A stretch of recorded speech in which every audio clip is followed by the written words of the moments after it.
Hi, my name's Dr. Rebecca Rosen. I'm a Senior Fellow at the Nuffield Trust and a GP at the General Practice in South East London, and I'd like to welcome you to this session on sustainable models of general practice for improving access. It's hard to imagine how anybody in the audience could be unaware of the current problems with access to general practice.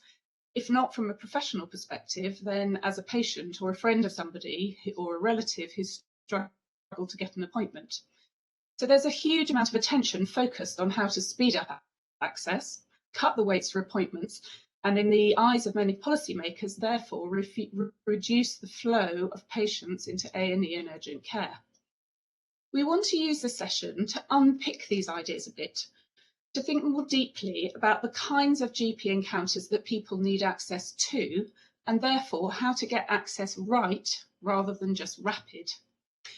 And we're tying this question in with another key policy issue of the moment about what's the right organisational form for general practice.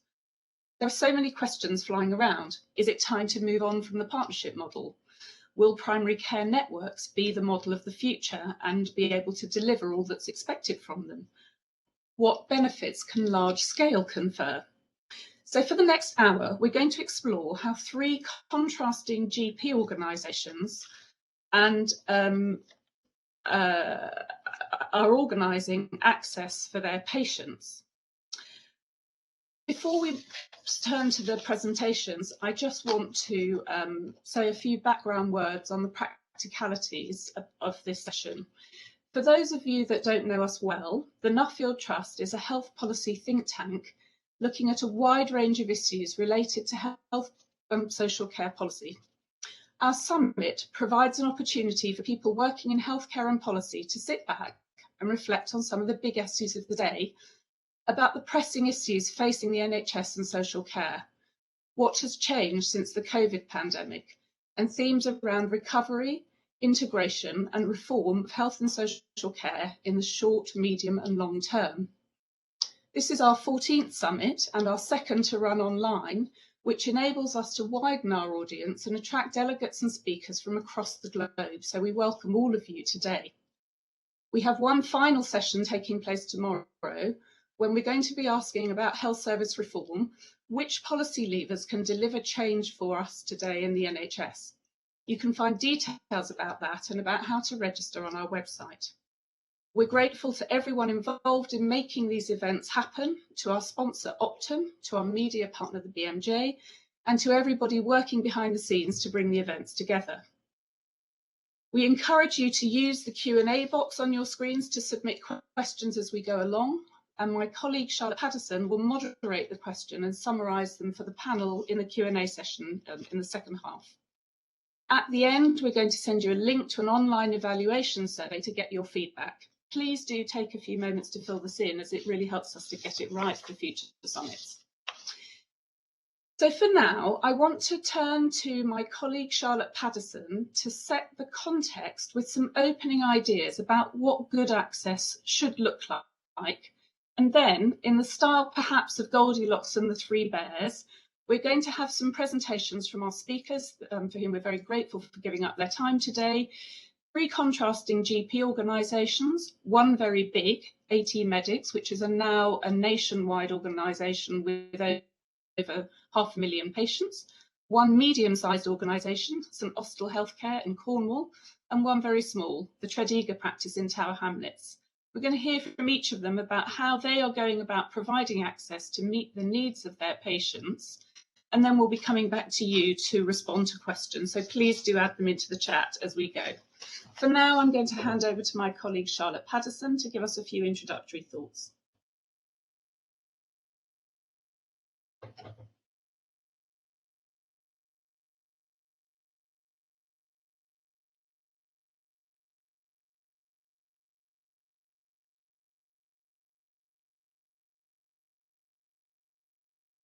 I think you're on mute, Charlotte.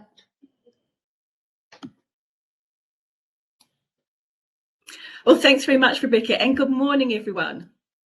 So I'm going to be setting the scene for us briefly, talking through some of the challenges of improving access. And we're taking as a starting point here the fact that many of you in the audience will be familiar with some of the key issues already. We can see this playing out in terms of problems, first of all, at the front door of general practice, with too many people trying to get in, but insufficient workforce capacity to meet demand, with the consequence that people are then leaking through into hospital services through A&E and urgent care. In terms of the responses we've seen so far, these largely focus on much greater use of digital tools like triage and remote monitoring, online symptom checkers. At the same time, we've seen a lot of effort to steer people through to other services such as pharmacy and to much greater use of self-care. But what we've not seen a lot of is evidence of success here in moderating the demands on the front door of GP practices.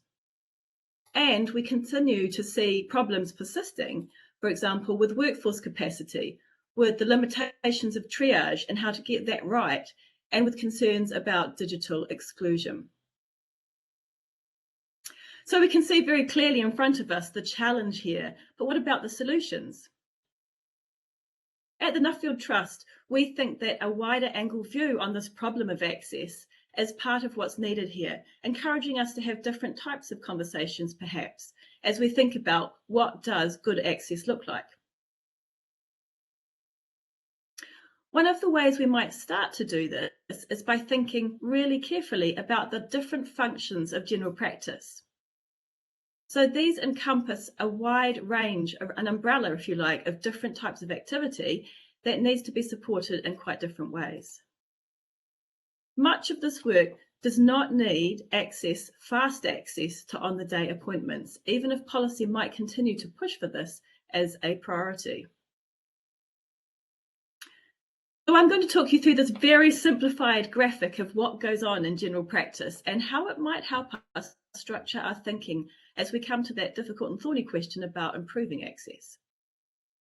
So starting at 9 o'clock, we have here standardised tasks, things like smears and immunisations, preventative work that can be done at any time. It doesn't need rapid access. At 6 o'clock, we have single acute episodes of acute illness, which might be severe, but occur in people who are living broadly healthy lives otherwise. At 12 o'clock, we have people with complex ongoing health problems. And a good example here would be end-of-life care needs. So these patients need not only care from their GP, but also coordination of their care with other services in partnership.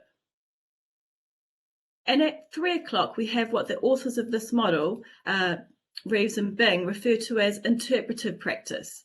And this is really about care rooted in a relationship over time with high levels of continuity, and where understanding symptoms and the management plans for these symptoms is very much shaped by a deep knowledge of the person, their social and family context. Now, analysis of data from the Nuka health system suggests that the split between these different forms of activity is roughly 40% for routine and preventative work and simple acute illness, 40% for more complex acute presentations and interpretive care, and roughly 20% for complex illness and coordination of care in partnership with other agencies. So we can see wide variation in the activities and functions of general practice. And there's one final really important point here. Patients are not static in these groups. So, for example, we might see the usually healthy adult who presents with a liver test that's slightly off and complaining of headaches. Is this an incidental or symptoms indicative of something rare but serious like multiple myeloma? Or the 10-year-old with sore knees, something passing, or a flag for an autoimmune condition like juvenile idiopathic arthritis? Now, both of these are clinical examples where a patient moves from the 6 o'clock, fine with transactional care model, to the 3 o'clock, in need of continuity with a potentially serious and complex diagnosis of illness. So a key part of the access and triage challenge for GP practices is spotting when patients' needs for care shift like this. This has implications for policy too. So here we need policy narratives that avoid becoming a slave to rapid access and transactional care. And instead we need a vision for access that really engages with and understands the different core functions of GP practice. This means a much stronger policy focus on getting access right, not just rapid. At the same time, we need to ensure that all patients can access care on an equal footing. So some of the changes we've seen in the shift to online and digital risk creating a new digital inverse care law. And as some of our recent Nuffield work shows, where we see implementation of digital care in a rigid way that gives patients less choice rather than more choice about how they can access care, we risk shutting out some of those patients who need care most. And this is an important message that really needs to be taken on board as we think about what good access looks like. Finally, we need very much to work to the strengths and benefits of a generalist model, and two in particular of these spring to mind. First, continuity of care over time for patients with complex ongoing problems and those with undifferentiated symptoms. We already know there's really good evidence that this type of care for this particular population results in better outcomes, greater patient and staff satisfaction, and lower use of hospital services. Also critical here, and really central to the generalist model, are the skills that GPs use in holding risk in the community, e.g. through a watch and wait approach, helping to avoid over-investigation and over-treatment. And in doing this, GP skills play a hugely important role in moderating demand on the wider NHS as a system, through avoiding over-investigation in particular, but also too often this contribution is overlooked when we think about what makes good access, and really it shouldn't be. So where does this leave us, and what are some of the key thoughts we might take forward into our discussion today? I think the first is that the future models of general practice need to be carefully designed around the different functions and core activities of general practice. Yes, these models absolutely need to be able to provide and deliver rapid access for patients with acute needs. And often this can be based on a very transactional model of care. But at the same time, we need models of access that are also good at providing care for people with different needs, more complex needs or ambiguous symptoms, those patients needing interpretive care and continuity over time. What we need to see here is policy that combines both of these approaches, and to learn from practices and organisations which are successfully doing this in different ways.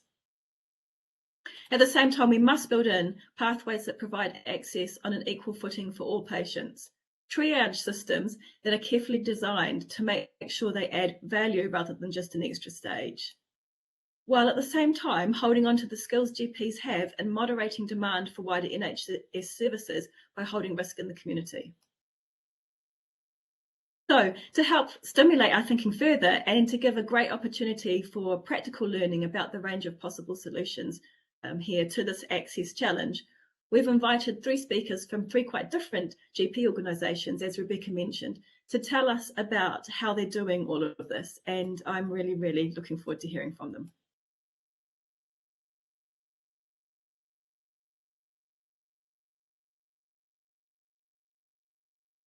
Thank you, Charlotte, for that introduction. And I think you've set the scene really well for us to then hear from our speakers today about how their different approaches are addressing the questions that you raised. So first of all, I'm going to hand over to Hasnain Abbasi and Omar Din from AT Medics, which, as I said at the beginning, is now a nationwide provider of GP services, to tell us about their approach to this. So Hasnain and Omar, over to you. Thank you very much, everyone, and for giving us the time to talk about our experience. So, as Rebecca said, we're a nationwide organisation, but this experience we're talking about really relates to a population of around 400,000 patients who we care for in London and Greater London. And it's our experience of using a digital hub as way of enabling us to try and manage some of the demand. So our experience really has been that when we first started an online, we were doing a one-to-one model, which is each practice took care of its own online consultations. We felt that really created a mismatch between both capacity and access. And it also created an issue around the consistency of the offer that we were providing. So very soon we transitioned over to a hub model, which really all it means is that we're caring for a much larger footprint through a multidisciplinary hub. And what that's allowed us to do is really to have much more standardized operating ways of working, a really dedicated digital access team who have a good degree of autonomy. What we found is that clinical quality has gone up because we've been more able to audit, supervise, and really look at the standards of care that we're providing. It's also enhanced the digital ability of many of our clinicians, and it's also reduced the administrative burden and also the kind of pressure that practices feel from kind of serious demand coming through to the practice. I guess it's important to say really at this point that this is what we're doing right now. It's an iterative process. We don't think we have the answers for everyone, but this is what's worked for us, and this is kind of a journey that we're on. I think the other important thing to say is that, you know, we need to have a basic number of enough appointments. I don't think any of the access systems we're going to be talking about work if we just do not have enough appointments. So I think that's the key ingredient. I think the second one is recognizing the shortage of GPs and the introduction of allied health professionals who are very heterogeneous as a group. And so what we found with the digital hubs is that it's really helped to enable standardize some of the skill set that we have. Just so you're aware in terms of numbers, we have about 250,000 patients who download and use the app. And we've done over 1.5 million consultations since we implemented Dr. IQ. So really, what is a digital hub? A digital hub really is a central location. It can be virtual as well, but we have a physical location where we have a team of allied health professionals who are supervised by a GP on a daily basis. And our allied health professionals consists of pharmacists who are prescribers, physicians associates, and advanced nurse practitioners. Each allied health professional gets allocated between 20 and 25 Dr. IQ consultations. We also have supporting them a Dr. IQ admin lead, and they have a team of around 4, I would say, mid to entry level administrators. We found a location here, which is in Elephant and Castle at Falmouth Road Surgery. We had issues around bandwidth and so on, and we've kind of fixed that. And this team essentially managed that demand coming through. When a digital consultation comes through, they're able to either manage that particular consult through a bi-directional message, a bit like you might WhatsApp somebody, or clinicians can make a quick telephone consultation, but they can also book a formal telephone consultation with a GP at that particular practice. They can also book a face-to-face for higher degrees of complexity where continuity is felt to be much higher. At practice level, we have embargoed slots that only Dr. IQ clinicians can book into, and some of the administrators. And we found that that's really helped some of the challenges laid out earlier in this presentation. I'm going to hand over to Omar for the next slide. Thanks, Hasnain. So I think one of the things Hasnain's talked about is around the people. And there's been a big focus on being person-centered in our journey with digital hubs. So we have a phrase we use or a new title we've given as part of the evolution and development of our administrative workforce. We call them digital admin staff. Those admin staff are involved in our digital hubs, both in the hub and at the practice level. So this is really recognizing the evolution of primary care and general practice in particular, but also those roles and the changing nature of those roles and how they contribute to the hub and spoke model. A really important aspect of what we do with these roles is that we have a flat structure. So whilst clinical decision-making, we make exceptions for that, and there is always a senior clinician around and available to make those decisions, there is a flat structure, and what that means is that people are working together in ways which typically and traditionally we haven't always had between clinical and non-clinical staff. Really, really importantly, and Hasnain mentioned this, is about what does our digital admin staff deliver. So it's a measurable reduction in clinical workload, around 60 to 70% of online consultations that we have coming through Dr. IQ were deliberately developed so that they reduce clinical workload. So these are typical queries which can sometimes end up with a clinician that don't necessarily need to.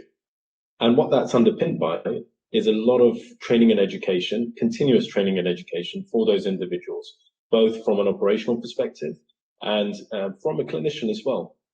What we've also seen is that those admin staff, providing them with an environment, and you can see some of those pictures on this slide. I mean, it's not quite Google Campus, but it's heading towards something that feels a lot more digitally enabled and a little bit more modernized. We've got a bit of a better satisfaction of work-life balance, and also the environment that I'm in. I feel like I'm in a digital health organization, and that's really, really important for morale and performance. Sticking with the people, leadership is incredibly important. And I guess it's always fair to say that leadership is an important aspect of developing something new and seeing it through. But here in particular, taking a person-centered approach and strong leadership, both from GPs, senior GPs, and operational supervisors, incredibly important. The phrase which we borrow from the NHS Digital Academy is people before technology. Really, really important to acknowledge that, because whilst the digital interventions that we develop will be good, they themselves will be person-centered, we've got to think about how are we going to implement digital, what do we provide to our staff and to our patients that's not just shifting from one place to another, but actually taking us to a place where we've got really, really improved access, patient experience, staff experience. And I guess the last piece around leadership, which is really important, is around the communication aspect. So the comms between the hub and the spoke cannot be underestimated. The sometimes what feels like might be facelessness from a hub and a spoke must be eliminated through leadership. And that's through really, really good and regular communications between the teams. It's understanding the local knowledge and the nuances that only the local team will know. And lastly, it's also rotation of the teams. And that's to avoid de-skilling of people in the hub, but also to provide variation in roles and give people opportunities to develop as well and have career progression. The last thing I wanted to mention and discuss was around success factors and evaluation for effectiveness. So on the left-hand side of this slide, we've listed some of the hub success factors, and I'll talk through some of them. And on the right-hand side, we've talked about, as a result of implementing a digital hub model, what's then left at the practice, and does success look like at the practice if you've got a really good hub operation in place, so that we're not just double running and adding more cost to an already cost-pressured system. So hub success includes fundamentally improving access, as Lane mentioned. Having a good number of appointments to begin with is essential even before you've got a hub and spoke model. But by implementing a digital hub, our experience has been you can improve access if you keep a very keen eye on reducing clinical workload and providing better access for those patients who need to be seen at the practice level. The second is around continuity and ensuring that we are providing continuity at practice level, but back at the hub, identifying high frequent attenders or high frequent users of digital and managing those proactively. Another one is around environment, work-life balance, and remote working. So those things are really important for the people who we are employing within the hub, but also giving the opportunity to go in and between. And then lastly, around quality and system benefits. So ensuring that clinical quality is also improving is really, really important. We measured this before and after implementing the hub, and also system benefits. So we know through our digital approach, the hub and spoke model, a good digital system and a people-centered approach, we are fundamentally reducing avoidable face-to-face appointments and presentations in the wider system, so to the emergency department and out of hours. I hope that's been helpful. Rebecca, will hand back over to you, and if people want to ask us questions now or later, we're open to that. So thank you. Thanks for the opportunity. Thank you very much for that whistle-stop tour of an amazing set of developments. Stuart, before I hand over to you, there are just a couple of questions that have come in. The first one is, how many e-consultations a day do you get through Dr. IQ? Do you know that figure? I couldn't tell you the exact number come through because we get so many. I wonder if the question behind that might be another question, which is how do you manage demand really? Like, is there a limit? And so we do put a cap on it. So, you know, we have a cap because we have to maintain the health and well-being of our staff. So it's not an unlimited model. If a bit like a GP practice, at some point you run out. Thank you. And then another question just before we move on, which is what happens, you said 250,000 of your patients have downloaded the app. What happens for the 150,000 that haven't? What's their access route? Yeah, I mean, look, we didn't really have time to talk about the complete appointment system, but back at the practice, you would access the practice how you did pre-pandemic. You can call up, make an appointment, telephone or face-to-face. So it's almost like a parallel system that's running. Thank you. Thank you. Okay, so now I'm going to hand over to Stuart Smith, who is one of the senior GPs in St Austell Healthcare, which is now a single practice and a single PCN, primary care network, organising its access around that logic. So Stuart, over to you. Thank you, Rebecca, and thank you, Hasnain and Omar. It was really interesting. I think we're all sort of answering the same problems, but in different ways. So, as Rebecca says, I'm Stuart Smith. I'm GP and Clinical Director at St Austell Healthcare. We're a 38,000 patient practice and a single practice PCN. And our model very much embraces the principles of the primary care network. In fact, we were a rapid test site for the NAPC's primary care home programme, which very much was the forerunner to primary care networks, and we've been working in that kind of PCN wave since around 2014. So we were actually formed through a merger of 3 practices in 2014 when at the time a local practice to us, 14,000 patients, was left handing back its contract and with no GPs. And actually, we've experienced something similar with another local practice during the pandemic. Now, what that gave us, it gave us both the problem of potential failure of all of primary care across our locality. This is an area of relatively high socioeconomic deprivation, traditionally hard to recruit to, and high levels of chronic disease. And what we decided to do at that point was redesign how we're providing primary care. And we run GP lists of around 4,000 patients per whole-time equivalent doctor, and that's probably double the national average. And the way that we do that is we really have emphasised utilisation of what we call our staff now an MDT workforce. And I think what we found over the years is that really growing and training that MDT workforce, we've not only helped improve access, but crucially, we've improved quality as well. So there's absolutely no doubt that if I was a patient and had an acute mental health problem, I'd rather go and see one of our experienced CPNs who deal with both children and adult mental health than I would myself as a doctor. And that goes the same for our social prescribers, our multiple pharmacists, and so on. So I think, as was really nicely sort of alluded to and laid out in Charlotte's introduction, there is a conflict between this concept of access and continuity, and particularly in the context of a lot of healthcare professionals who are working part-time. We open 8 to 8 Monday to Friday, and also on Saturdays as well. And this sort of demand for urgent access can impact on this, also what we know is the cornerstone of really high quality primary care and general practice, which is continuity of care. So the way that we've approached that is to completely split the two domains. And we have an acute care hub, another hub, everything seems to be a hub these days, where we run all of our urgent access through. And we never turn anybody away. It's open 8 to 8, Monday to Friday.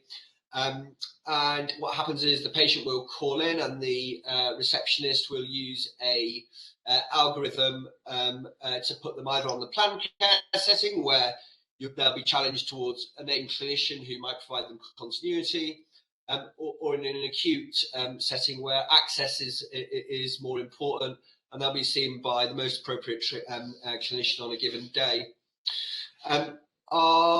We do put a lot of emphasis on triage. I think it's really important to remember that triage isn't trying to push people away.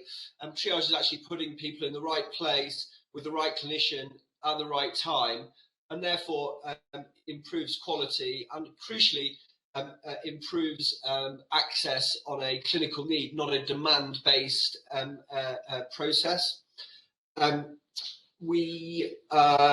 I think, again, as Charlotte really neatly laid out in her introduction, really important to recognise who those high-intensity users are, and what we often find is that the often very complex, more chaotic individuals are continually turning up through our acute access, and actually what they need is a continuity.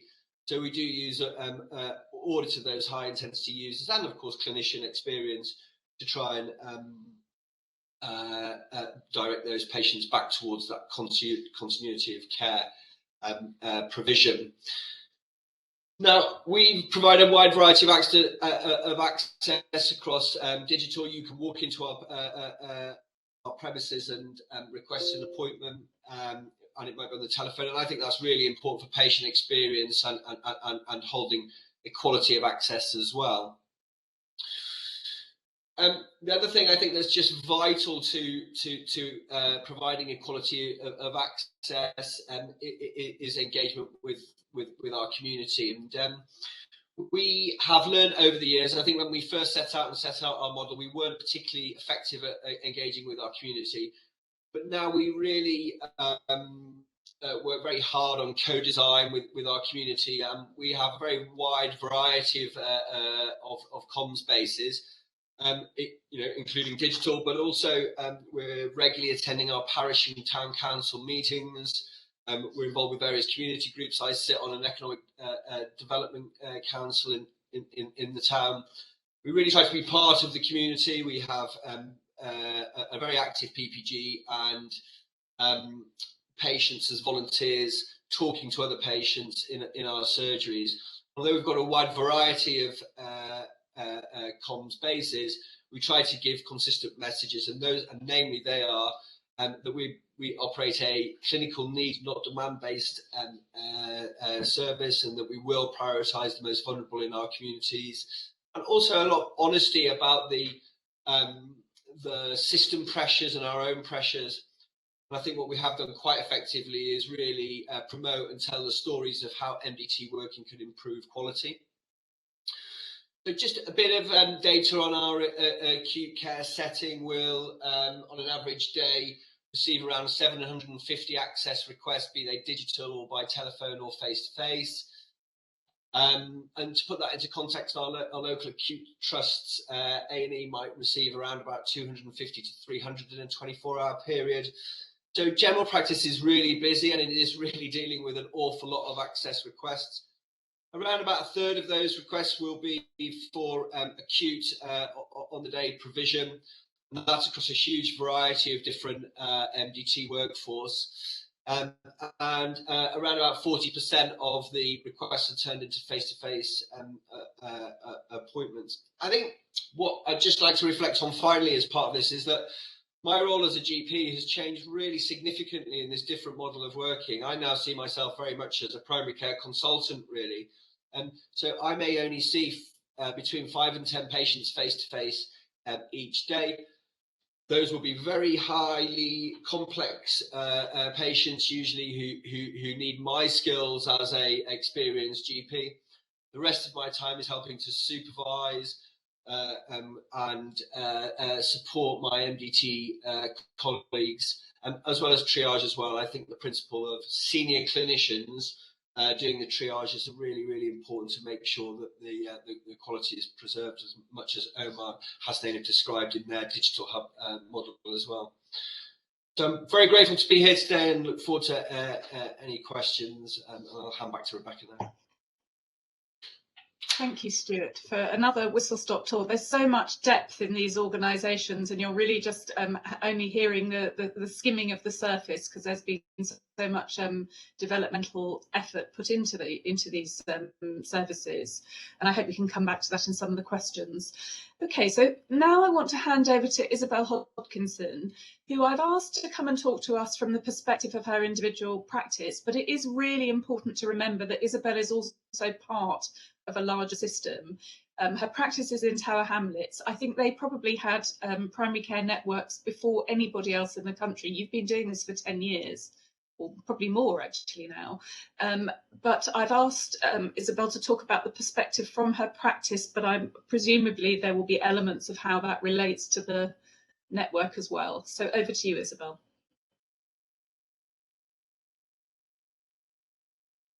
I'm not sure if I'm live yet. You are live. Good. Hello, everyone. So thank you for that intro. Becky asked me to speak because my husband and I sound very royal, took on a single-handed job share practice in Tower Hamlets 30 years ago. And my husband in particular has had a very strong drive that small is beautiful. So we've grudgingly grown to 6,100. We are super hyper local. We have a very tiny practice area and we actively manage people away when they move out of that practice area. And whilst not able to do quite the range of things that Stuart describes, that hyper local pram pushing distance is part of what makes things work for us, because it means that we are dealing with the community just as much as the individuals.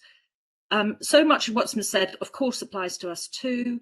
The capacity demand stuff, that's what Hasnain was talking about. You know, you've got to have some degree of match between capacity and demand, otherwise it all fails. And we've also worked against a mantra which isn't actually true, but it helps kind of, is that you kind of need to do today's work today if you possibly can, because otherwise you just build a bigger and bigger backlog. And that's one of the places where we did a lot of work and sort of quality improvement work in the sort of 2000s. And a lot of that work was developing ways of minimizing sort of backlog that was just dumping work forwards, because actually that was unsatisfying for both our patients and for our staff in particular. The other thing is that on the whole, patients love small. Small is more expensive, but they love us. And the 2021 North East London patient survey, there are 2 Tower Hamlets practices in the top 10. We're 10th out of 277, and then the person who's 6th is an even tinier practice than ours, also in Tower Hamlets. So, and what I wanted to talk about more here, just because a lot of the things we've done are exactly what everyone else has done. So we also use online access and obviously nowhere at the scale, but MDT working very much. 2 things I want to talk about that we've done that haven't been touched on yet. So the first one is to do with, as Becky said, that we started GP networks in 2009, but we're not PCNs. They were created to deliver local enhanced services for people with long-term conditions and complexity. So I think it's very important to understand that Hamlet's invested quite a significant amount of additional resource in Charlotte's 12 o'clock group. And that's not just about multidisciplinary working, it was about personalised care, because one of the mainstays of that was care and support planning. And I think for us as practice, learning from that, we have been offering full access to records for people for about 10 years. And that makes a big difference, because actually, if you get serious about partnership working and joint planning, we really enable people who want to and are willing to be partners in their care. And again, that was very shaped by the journey we went on around care and support planning, because it was very much about that activating people to be partners in their health and developing the knowledge, skills and confidence to be that partner. And that means that a lot of the time they are doing stuff for themselves. And obviously there's then a coming together and rechecking, but I think it moves a lot of things out of that I don't know what's happening space to, okay, that's what we discussed, this is the plan space. So that we've majored on, in a sense, the back end to try and offload the front end. The other side of this, I think, is staff satisfaction. So we have managed to recruit and retain staff, and Rebecca, I'd have to admit, some of it's snitched from Rebecca's old practice. And I think a lot of our doctors have been very clear that they don't want to be what they call centre GPs. So and I think that many of us really still very much appreciate a face-to-face model. Obviously, we've been driven away from this by COVID, but historically, doing that quality improvement work and hearing from patients what they wanted, we were unusual. So up until COVID, we still ran a walk-in surgery every morning. So people just came in and put their names down, and we're still being asked all the time, when are you going to open again? Which is slightly galling when they're in the room with you having a consultation. But what they're actually asking about is that walk-in surgery. And that walk-in surgery, I think, was therapeutic in lots of ways that have got nothing to do with doctors. And that kind of leads me to my last thing, which is, in a sense, in quite a conscious way, wanting to demedicalize wherever we can. And that does include sort of all healthcare professionals. So, you know, wanting to skill people up and to skill our community up. So I think there was a lot of mutual support that went on in that room. And I think the people who sat in that waiting room together for an hour or however long it was they had to wait to see the GP were often providing therapy for each other. I think that's probably all I want to say in addition. Thank you, Isabel. Can I just ask you one question before we move on to wider questions from the chat? How now do you said you had a walk-in clinic that is not currently running. We can't do How do you balance on the day and future booking for longer term needs? Okay, so we moved away from the questionnaire-based online thing because everyone told us it was driving up the wall, and so we've now got an online registration thing, which is very simple. It asks you just a very few questions, so that the receptionist can very easily load that person. We then have a model around some specific people with continuity. We've got it's only about 15 people. Mainly older people, often with mental health or early memory impairment, where the deal is if they walk in the practice, they just sit down and whoever's there goes to talk to them, because we just know that they can't navigate or they don't use a phone. So, you know, I think we have mainly it's please go online, please order your prescriptions online, you know, use online if you can. But then we have the receptionists are there to load your query if you can't do it for yourself. And then, as I say, we just have these few people who we know we've just got to deal with when they walk in. Thank you for that. And just one brief observation on your comments about workforce and workforce satisfaction. Prior to this session, we had a joint round table with the NHS Confederation about factors that can help to improve work access. And one of the issues that came up in that session was about workforce and about people's preferences for different types of working. And some people just liking the more acute, severe end, and some people liking the more continuous relational end.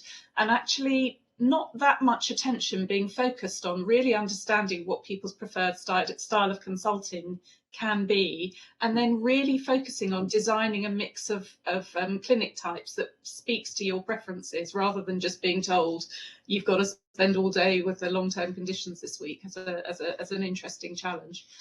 Okay, thank you so much for those overviews. Really different approaches, but I think the common thread is a really deep thought in each of these organisations about how to get that balance right between acute on the day and the more long-term continuity of care, and how to mitigate access for people who are not able to use some of the digital routes.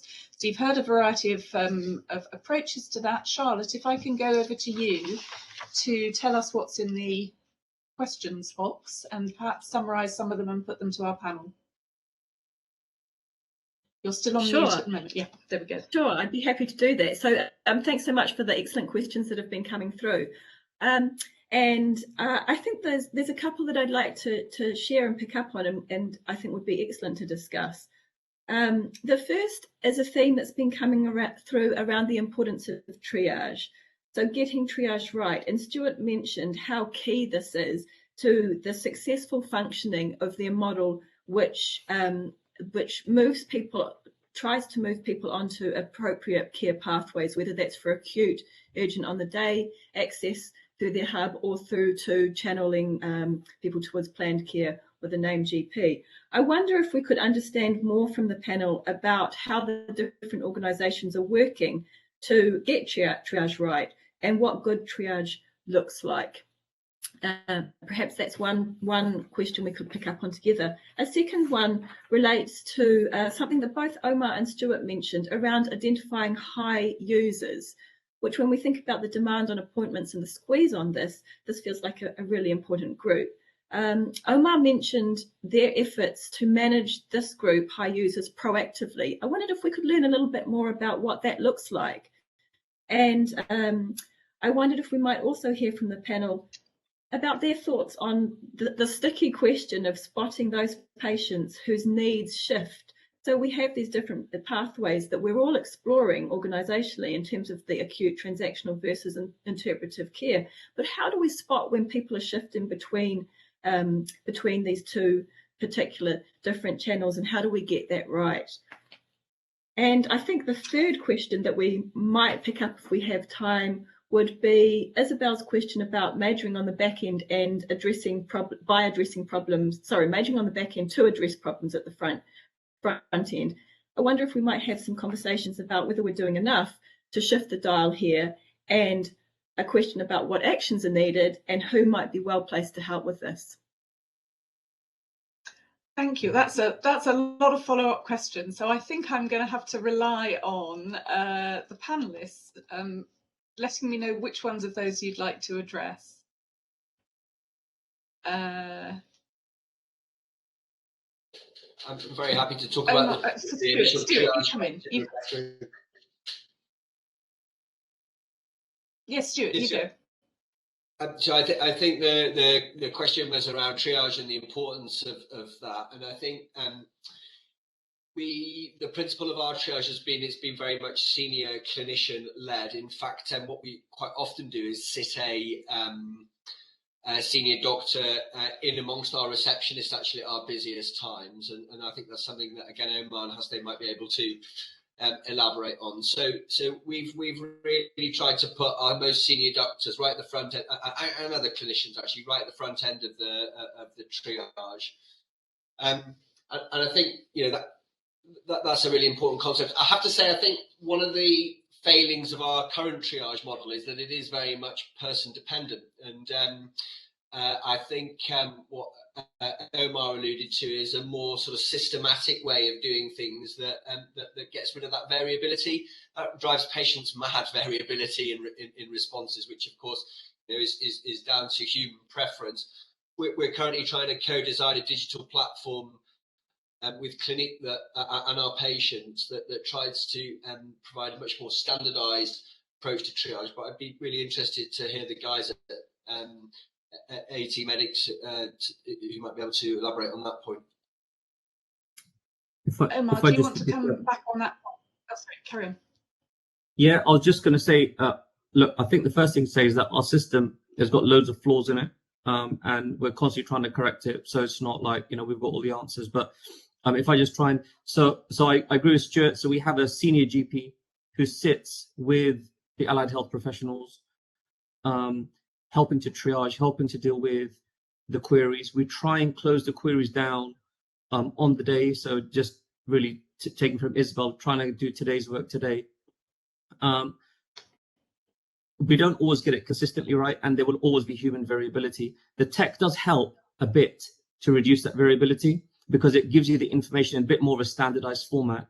And what we found is that it's a little bit easier, or maybe we just spent time doing it, but we focus much more on how individual clinicians are acting. So, for example, when in our tech function, when you finish that triage, we actually do a continuous audit. It asks you, how did you dispose of this patient? So did you close the appointment now? Did you book a face-to-face? So that's really allowed us to see how different clinicians are managing the tech and then trying to reduce that variability. But I think there will always be variability because, that's one of the beauties of general practice, that, you do have people that behave and act in a different way. But I agree with Stuart, we are trying to reduce it, but by no means have we got it down to a very low number. Yeah, just to come in on that as well, I think exactly what you both said, exactly right. On the technology side of things, there's a bit of pre-triage as well, which quite helps from a digital perspective of flowing patients into the most appropriate route to begin with. That check is then done by a senior clinician, and it's really, really important. What's quite nice is in the hub setting, there's osmosis. And my view is, in a virtual setting, it's probably a bit more difficult to achieve than it is in a physical setting, which is why we're stuck with the physical setting for the time being. That you've got the clinician, non-clinicians, and a multidisciplinary team in one room, all overhearing what's going on, and it's incredibly effective. There was another query about high-frequency attendance. So I'll just come to that first, if that's okay, Rebecca, and then I'll pass to Hesnain if there's anything else he wants to add. So look, the identification of high-frequency users, and if we come out of the digital space, high-frequency attenders, it's not new. It's something which we've done in general practice before. But really what we're trying to do is to have prompt assessment of those individuals. Case discussion amongst the clinical team, regular reviews of that individual with a named clinician. But the first bit is just the actual acknowledgement that this is somebody who's utilizing digital quite a lot.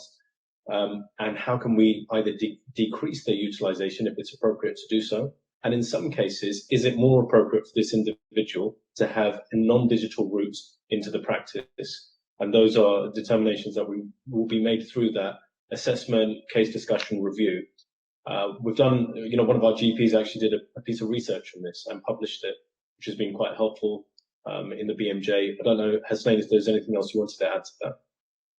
Can I just bring Isabel in? Is that okay to give some thoughts, please? So I just wanted to, it kind of resonates a bit with what Omar's just said. I mean, Charlotte was asking about how do we tell when people have moved out of that transactional space and into perhaps something more serious. And I think the answer is that's exactly why you need the oversight from that high level clinician.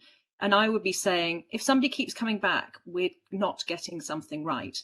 And that may be because they're dreadfully ill and we haven't spotted it. But very often it's a very classic general practice thing of asking, why have you come with this problem now? Because actually very often the problem with treating, a lot of people bring what we call calling cards, and they do that in the digital space just as much as they do in the real general practice space. So that was an interesting exposure by me. They do in the digital space, and I think sometimes it's what they're actually putting down isn't actually the problem that they're worrying about. So just to go back to the question about continuity. So essentially we tend to have two strategies that we deploy there. Sometimes we know that this person has got a complex mix, usually of both physical and mental health issues. And actually we have a bucket that we call continuity, where there is an assigned doctor who usually has proactively booked regular slots with that person. And then the other one is that if we've got somebody who it keeps coming back, or there's just a general sense of mutual frustration, we will usually offer a long face-to-face consultation, because actually just to understand, why is this not working for you? What are we doing here? This is just core general practice. I mean, this isn't, the digital space makes it slightly more complicated for us to juggle it all, but if it's not working for somebody, it's not working for them, and we need to understand why. So I think, and just exactly as Hesnain says, we also routinely collect that information in the digital space because it's easier to do. We're less good at actually following that through, perhaps in the face-to-face space.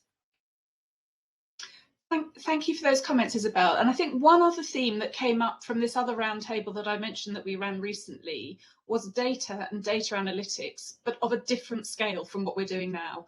So if you look at some of the really leading edge healthcare systems, many of them in the States, but globally, they are doing real-time data analytics that is constantly risk stratifying people and identifying changes in various markers that will highlight them as potentially needing more close surveillance and continuity.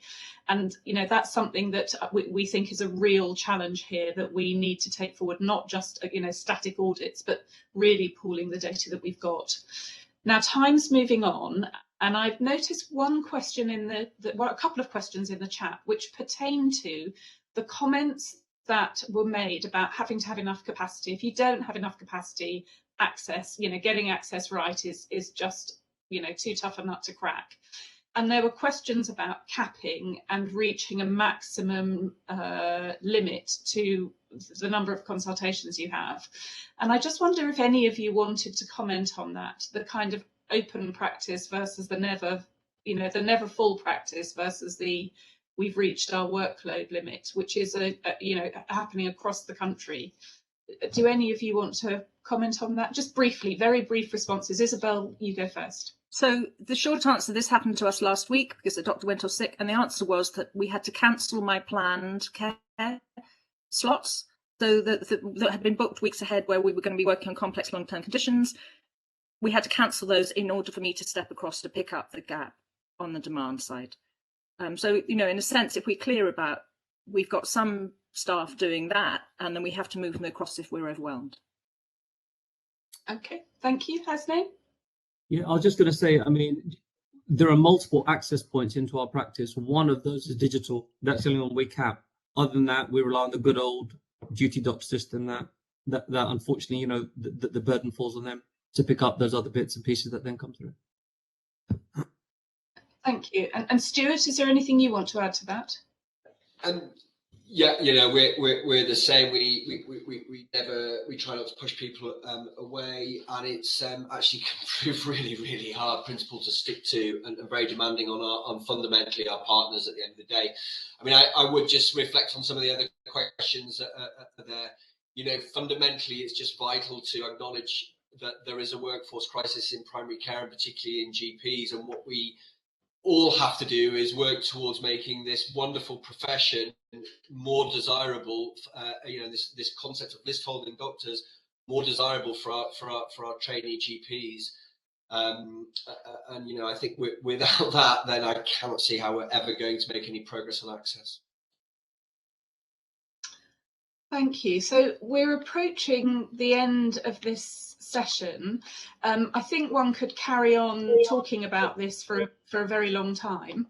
I think what we've learned perhaps from the presentations and the questions that have followed is that there isn't, I started off with Goldilocks and where we're going to find a particular fit for access. And I think what we've seen is that you can address the access challenge in many, many different ways, and there probably is no single right answer. And I think one of the important things, one of the ways the NHS often operates is to look for a single blueprint and say, this is how we're going to do it now.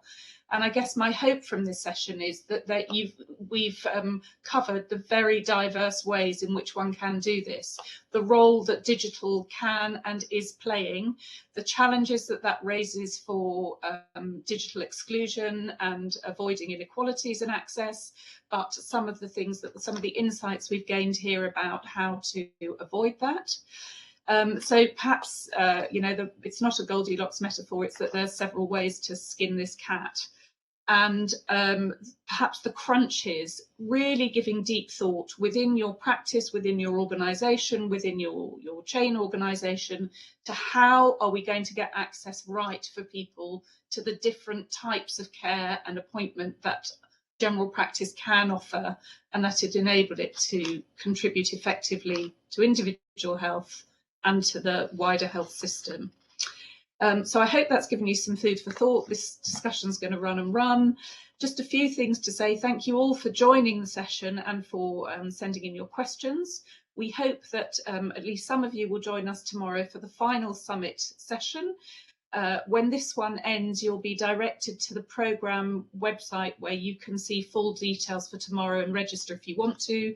The session's called Health Services Reform, Which Policy Levers Can Deliver Change for Today's NHS. We're grateful for everyone involved in making this happen, our sponsors Optum and our media partner, the BMJ. And today's session will be available to be watched again on this platform, on the Nuffield Trust website very soon. And as I said at the beginning, we're going to send a link to an online evaluation survey, and we'd be really grateful if you could fill this out so that we can improve things for the future. And we look forward to welcoming you again soon. Thank you for joining us today.